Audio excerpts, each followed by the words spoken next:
What does this impeachment mean for the youth and the education sector? Because I noticed in this demonstration, a lot of participants are actually from the youth. So what are the implications of this? To our understanding, the youth understands that this is the challenge of the times. May hamon ang panahon at ang mga kabataang lumabas dito ngayon, nagrally sa harap ng Senate gate after yung karumal-dumal na exhibition na ginawa ng Senate na dinelay nila 4 months on end ang impeachment trial even though the Constitution requires them to proceed forthwith, and ngayon ibabalik nila sa House of Representatives. This is us expressing na tinatanggap natin yung hamon ng panahon.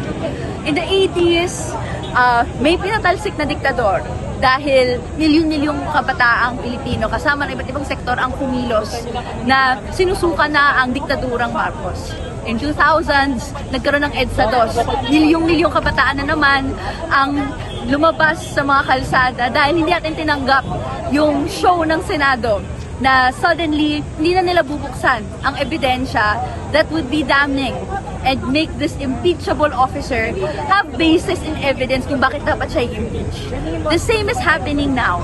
Ngayon nga, hindi na tayo pupunta doon sa instance na kailangan nilang mag-decide kung titignan yung evidence.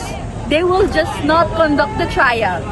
That to us is a grave injustice to the tomorrow, the future, where we want the absence of the culture of impunity, where we want corruption is totally gone, and we want our officers, officials, to be worthy of the public trust that we provide to them.